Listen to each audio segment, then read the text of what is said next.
Hi, crime fam. Today's case breaks my heart so bad, and it will yours too. Welcome back to your true crime fix.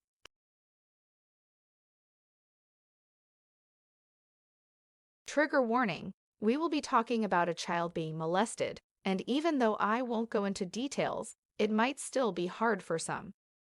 Gabriel Fernandez was born on February 20, 2005 to Arnold Contreras and Pearl Fernandez. Shortly after birth, Gabriel was put in the custody of his great-uncle on his mother's side, Michael Lemos Carranza, and his partner David Martinez. They continued to raise Fernandez for 4 years. In 2009, 4-year-old Gabriel moved in with his grandparents due to his grandfather's objection to Carranza's and Martinez's same-sex relationship. He lived with his grandparents until 2012, when his mother, Pearl Fernandez, and her boyfriend, Isaro Aguirre, regained physical custody of him, despite concerns for his welfare expressed by the family. Now let's meet the people that poor Gabriel will live with for the next 8 months of torture. Pearl Cynthia Fernandez was born on August 29, 1983. Her father was in and out of jail when she was a child, and she claims her mother didn't love her and hit her. Fernandez started using meth and drinking alcohol at the age of 9, and at 11, she ran away from home and dropped out of 8th grade. Fernandez claimed as a teen that her uncle tried to rape her and that men held her hostage for days raping her, leading to suicidal thoughts while recovering in the hospital. And she has 4 kids with Arnold Contreras. She left Gabriel at the hospital 3 days after he was born, and she only regained custody in 2012. She also claims that many of her lovers, including Aguirre, were abusive. However, Fernandez's aunt Elizabeth Carranza and her husband claim that Fernandez is a liar and that she was abusive and controlling towards her romantic partners. Fernandez was also charged with threatening to stab Arnold Contreras. Fernandez has been diagnosed with a depressive disorder, developmental disability, possible personality disorder, and PTSD. In 2011, Fernandez took a cognitive ability test, scoring in the 3rd percentile for verbal comprehension, comparable to a 2nd grader. In the words of clinical psychologist Deborah Miura, Fernandez is virtually incapable of controlling her emotional reactions. Well, she is obviously not supposed to be anywhere near a child with all this in mind, yet somehow she managed to gain custody. Her boyfriend Isaro Aguirre, also known as Tony Aguirre, was born on June 13, 1980. Aguirre repeated 2 grades in school and ultimately dropped out, implying a possible learning disability. He worked for Woodland Park Retirement Hotel, where he was a caregiver and a driver.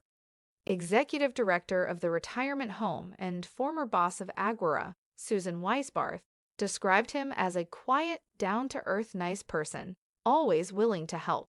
She also commented that throughout his 3-year employment he was patient and loving, and would commonly change the diapers of elderly residents at the facility. Staff at the facility nicknamed him Shaggy, which was a term of endearment. The question is, how could he show compassion at his job and be such a monster to a defenseless child? Throughout his 8-month stay in the household of Pearl and Isaro, Gabriel Fernandez was systematically abused and tortured.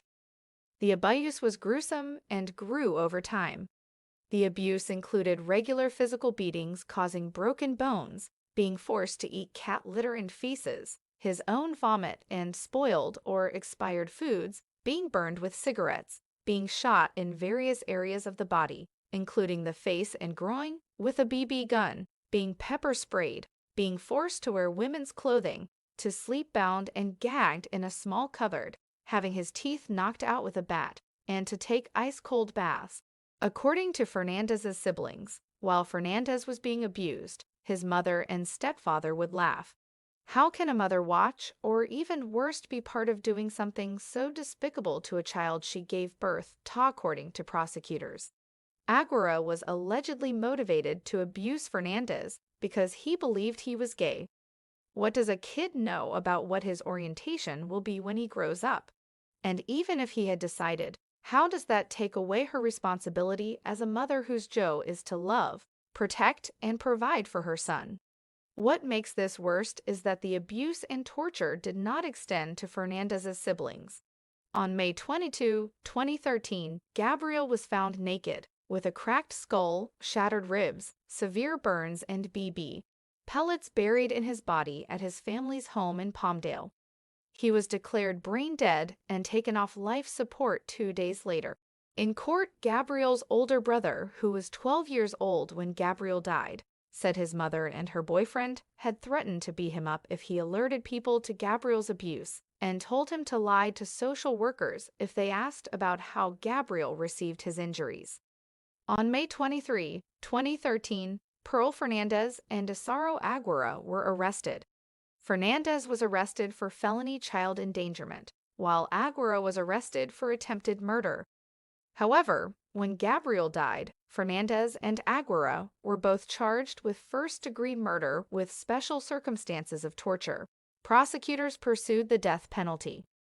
Pearl Fernandez pled guilty on February 15, 2018, to her charge as part of a plea deal to avoid the death penalty, and was sentenced to life imprisonment without the possibility of parole. In court, she stated, "I want to say I'm sorry for what happened. I wish Gabriel was alive. Every day I wish that I would have made better choices.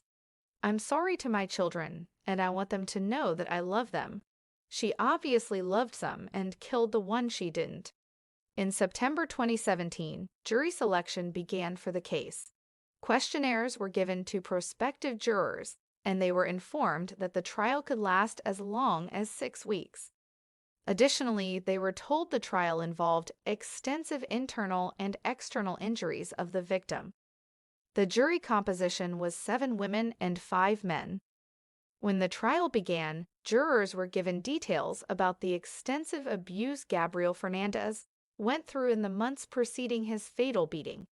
Prosecutor John Hatami called Aguirre pure evil and argued that he deserved the death penalty, even though it doesn't even compare to what he did to Gabriel. Defense attorney John Allen argued that Aguirre was considered to be kind and compassionate during his employment at the retirement facility, and that he had never committed a crime before meeting Pearl Fernandez. Jury deliberation began on November 14, 2017, and a verdict was reached the next afternoon. Ultimately, the jury found him guilty of first-degree murder and guilty of the circumstances of torture charges. On December 11, 2017, jury deliberation began for the sentencing phase. The next day, the jury was deadlocked. However, on December 13, they rendered a verdict of death, which was accepted by Judge George G. Lomley. The judge had some words for them when he gave out his verdict. The repeated beatings, burning, starving, binding, shooting Gabriel with BBs that were embedded in different parts of his body, knocking his teeth out with a bat, locking him in a dark cabinet while he's bound, and starving this poor child. It is unimaginable the pain that this child probably endured. And from what I heard, Gabriel was a kind, loving individual who just wanted to be loved. You know, I can only wish, I really do, that you both, in the middle of the night, you wake up and you think of the injuries that you subjected this poor young man, and that it tortures you. There is a Netflix documentary called The Trials of Gabriel if you would like to know more about this case. Pearl tried to file for resentencing, but was obviously denied. The director of the documentary said this about Gabriel: "He seems like a young, curious kid. I think you see that in a lot of the pictures of Gabriel. If you look at him, it's easy to understand the kind of warmth and potential he had." It was reported that deputies visited Gabriel's home multiple times, but found no signs of abuse and did not file paperwork that would have led specially trained detectives to do more investigating. This makes this case all the more heartbreaking because Gabriel could have been saved so many times. It is so heartbreaking to cover such cases, and this case reminds me of that of little Imani, covered on my main channel Store Crime with Chi. It breaks my heart Gabriel went through this hell. And I sure as hell think justice was well served which is more than I can say for poor Aurora, which we will cover in tomorrow's case. You don't want to miss that. Let me know your thoughts in the comments, and see you tomorrow with a fresh dose of crime.